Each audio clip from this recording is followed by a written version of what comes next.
എല്ലാവർക്കും നമസ്കാരം. ഇന്ന് നമുക്ക് കറുത്ത കടല വെച്ചിട്ട് നല്ല ടേസ്റ്റി ആയിട്ടുള്ള ഒരു കടലക്കറിയുടെ റെസിപ്പി നോക്കാം. ഈ ഒരു കടലക്കറിയുടെ ചാറെന്ന് പറയുന്നത് നല്ല കുറുകിയ ചാറോട് കൂടിയുള്ളതാണ്. ഇതിൽ നമ്മൾ തേങ്ങ ഒന്നും അരച്ച് ചേർക്കുന്നില്ല, അതുപോലെ തന്നെ കടലയും അരച്ച് ചേർക്കുന്നില്ല. പക്ഷെ നല്ല കുറുകിയ ചാറാണ്, അതുപോലെ തന്നെ കഴിക്കാനും നല്ല ടേസ്റ്റാണ്. അപ്പോൾ ഇത് അപ്പത്തിനും ദോശയ്ക്കും പുട്ടിനും എല്ലാത്തിനും കഴിക്കാൻ നല്ല ടേസ്റ്റുള്ള കടലക്കറിയാണ്. അപ്പോൾ ഈ ഒരു കടലക്കറി തയ്യാറാക്കി എടുക്കാൻ വേണ്ടിയിട്ട് ഞാനിവിടെ 3 കപ്പ് കറുത്ത കടല തലേദിവസം രാത്രിയിൽ തന്നെ കുതിർക്കാനായിട്ട് വെച്ചിട്ടുണ്ടായിരുന്നു. അപ്പോൾ അത് ഒരു പ്രഷർ കുക്കറിലേക്ക് മാറ്റിയിട്ടുണ്ട്. ഇനി നമ്മൾ ഈ കടല വേവിക്കുമ്പോൾ ഇതിലേക്കൊരു 3 പച്ചമുളക്, ഒരു സവാള നീളത്തിൽ അരിഞ്ഞത്, പിന്നെ കറിവേപ്പില, അപ്പോൾ ഇത്രയും കൂടി ഇട്ട് ആണ് നമ്മൾ വേവിച്ചെടുക്കുന്നത്. അപ്പോൾ നമ്മളിങ്ങനെ വേവിച്ചെടുക്കുമ്പോൾ ആ കടലയ്ക്ക് നല്ലൊരു ടേസ്റ്റും കിട്ടും, തന്നെയല്ല ആ കടലക്കറിക്ക് നല്ലൊരു കൊഴുപ്പും കിട്ടും. അപ്പം സവാള നിങ്ങൾക്ക് 1ഓ 2ഓ ചേർത്ത് കൊടുക്കാം. എത്ര ചേർക്കുന്നോ അത്രയും നന്നായിട്ട് കറി നല്ല ടേസ്റ്റി ആയിട്ടുണ്ടാകും. ആവശ്യത്തിനുള്ള ഉപ്പ് കൂടി ചേർത്ത് കൊടുത്തിട്ടുണ്ട്. ഇനി ഇതിലേക്ക് നമ്മൾ ആവശ്യത്തിനുള്ള വെള്ളം ഒഴിച്ചു കൊടുക്കാം. വെള്ളം ഒഴിക്കുമ്പോൾ ശ്രദ്ധിക്കേണ്ടത് ആ കടലയുടെ മുകളിൽ വരത്തക്ക രീതിയിൽ വെള്ളം ഒഴിച്ചു കൊടുക്കാം. അപ്പോൾ ഞാനിവിടെ ഏകദേശം 1 ലിറ്ററോളം വെള്ളം ഇതിലേക്ക് ഒഴിച്ചു കൊടുത്തിട്ടുണ്ട്. അപ്പോൾ ഇനി ഇത് അടച്ചു വെച്ചിട്ട് നമ്മൾ മീഡിയം ഫ്ലെയിമിലിട്ടാണ് ഇത് കുക്ക് ചെയ്തെടുക്കേണ്ടത്. തീ ഒരുപാട് കൂട്ടിയിട്ടിട്ട് കുക്ക് ചെയ്യരുത്. മീഡിയം ഫ്ലെയിമിലിട്ട് കുക്ക് ചെയ്യുമ്പോഴാണ് ഇത് നന്നായിട്ട് വെന്ത് വരിക. അപ്പോൾ ഒരു 7-8 വിസിൽ വേണം ഇത് നന്നായിട്ട് ഇത് വെന്ത് കിട്ടാനായിട്ട്. അപ്പോൾ കുറഞ്ഞ തീയിൽ നന്നായിട്ട് വേവിച്ചെടുക്കാം. അപ്പോൾ ആ ഒരു സമയം കൊണ്ട് നമുക്കിതിലേക്ക് വേണ്ട മസാല തയ്യാറാക്കി എടുക്കാം. അപ്പോൾ വെളിച്ചെണ്ണ ചൂടായി വരുമ്പോഴത്തേക്ക് ഇതിലേക്ക് നമ്മൾ വെളുത്തുള്ളിയാണ് ചേർത്ത് കൊടുക്കുന്നത്. വെളുത്തുള്ളി എന്ന് പറയുന്നത് ഒരു 5-6 അല്ലി വെളുത്തുള്ളി എടുത്തിട്ടുണ്ട്. അത് ചെറുതായിട്ട് നീളത്തിൽ അരിഞ്ഞിട്ടുള്ളതാണ്. ഇനി ഒരു ചെറിയ കഷ്ണം ഇഞ്ചി പൊടിയായിട്ട് അരിഞ്ഞതും കൂടി ഇട്ട് കൊടുത്തിട്ടുണ്ട്. അപ്പോൾ ഇത് നന്നായിട്ടൊന്ന് മൂപ്പിച്ചെടുക്കാം.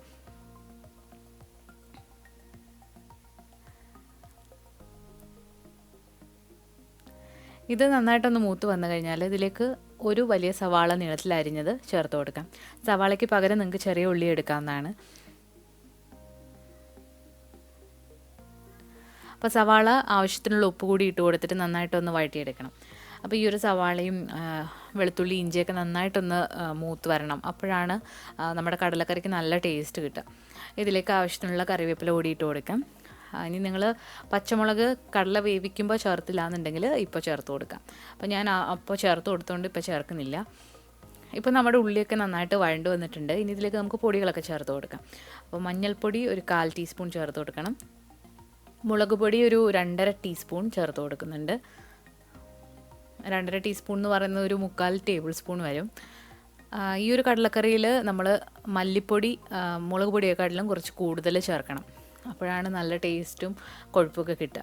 അപ്പോൾ 1 ടേബിൾ സ്പൂൺ മല്ലിപ്പൊടി ചേർത്ത് കൊടുക്കുന്നുണ്ട്. ഇനി ഇതിലേക്ക് നമ്മൾ 1 ടീസ്പൂണോളം പെരിഞ്ജീരകത്തിൻ്റെ പൊടിയും, അതുപോലെ തന്നെ ഒരു 1/4 ടീസ്പൂണോളം നമ്മൾ ഗരം മസാല, വീട്ടിൽ തന്നെ പൊടിച്ച ഗരം മസാലയാണ്. അപ്പോൾ അതുകൂടി ചേർത്ത് കൊടുത്തിട്ട് നന്നായിട്ടൊന്ന് വഴറ്റിയെടുക്കണം.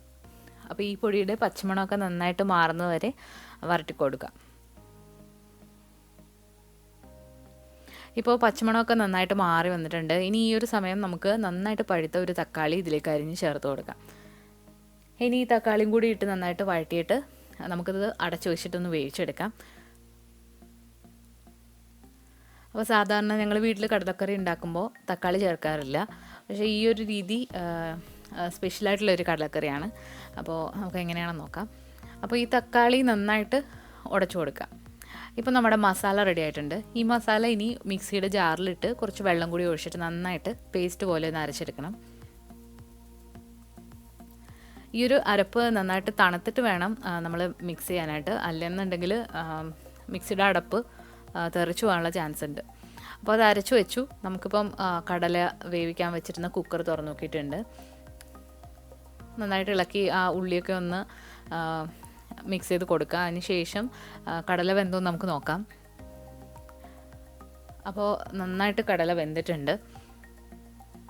നമ്മൾ നേരത്തെ അരച്ചു വെച്ച അരപ്പ് നമ്മൾ ആ വഴറ്റിയ പാത്രത്തിലോട്ട് തന്നെ ഒഴിച്ചു കൊടുത്തിട്ടുണ്ട് പാനിലേക്ക്. ഇനി ഇതിലേക്ക് നമ്മൾ നേരത്തെ വേവിച്ച് വെച്ചിരിക്കുന്ന കടലയും വെള്ളം കൂടി ഒഴിച്ചു കൊടുക്കാം. അപ്പോൾ ഞാനിവിടെ വെള്ളം ആവശ്യത്തിന് എടുത്തിട്ടുണ്ട്. കാരണം പുട്ടിനും ഒക്കെ കഴിക്കുകയാണെങ്കിൽ കുറച്ച് ചാറ് വേണം. പക്ഷേ ഈ ചാറിൻ്റെ പ്രത്യേകത എന്ന് പറയുന്നത് ചാറുണ്ടെങ്കിലും നല്ല കുറുകിയ ചാറാണ്.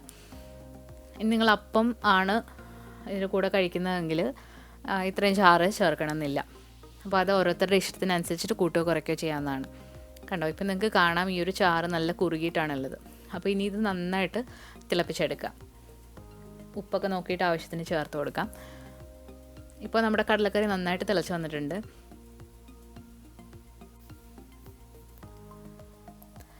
ഇനി ഇതിലേക്ക് നമുക്ക് കടുക് താളിച്ച് ചേർക്കാം. ഈ ഒരു സ്റ്റെപ്പ് നിങ്ങൾ സ്കിപ്പ് ചെയ്യരുത്. ഇതാണ് ഈ ഒരു കടലക്കറിക്ക് നല്ല സ്പെഷ്യലായിട്ടുള്ള ഒരു ടേസ്റ്റ് കൊടുക്കുന്നത്. അപ്പോൾ വെളിച്ചെണ്ണ ചൂടായി വന്നതിന് ശേഷം കടുക് പൊട്ടിയിട്ടുണ്ട്. ഇതിലേക്ക് ഒരു പിടിയോളം ചെറിയ ഉള്ളി വട്ടത്തിലരിഞ്ഞതാണ്. ചെറിയ ഉള്ളി തന്നെ ചേർക്കുക, അപ്പോഴാണ് നല്ലൊരു ടേസ്റ്റ് കിട്ടുക. അപ്പോൾ ഇത് നല്ല ബ്രൗൺ നിറാകുന്നവരെ ഒന്ന് വഴറ്റിയെടുക്കാം. ഇതിലേക്ക് ഇനി വറ്റൽമുളക് ഉണ്ടെങ്കിൽ അത് ചേർക്കാം, അല്ലാന്നുണ്ടെങ്കിൽ കറിവേപ്പില കൂടി ഇട്ടിട്ട് നന്നായിട്ടൊന്ന് ഇളക്കിയിട്ട് നമുക്ക് കടലക്കറിയിലേക്ക് ഒഴിച്ചു കൊടുക്കാം. അപ്പോൾ നമ്മൾ കടുക് താളിച്ചതും കൂടി കടലക്കറിയിലേക്ക് ഒഴിച്ചു കൊടുത്തിട്ടുണ്ട്. അപ്പോൾ ഈ ഒരു കടലക്കറി ഇനി കുറച്ച് നേരം ഒന്ന് അടച്ചു മാറ്റി വെക്കാം. അപ്പോൾ ആ ഒരു മണമൊക്കെ നന്നായിട്ട് ഇതിലേക്ക് ഇറങ്ങി വന്നിട്ടുണ്ടാകും. അപ്പോൾ വളരെ ടേസ്റ്റി ആയിട്ടുള്ളൊരു കടലക്കറിയാണ്.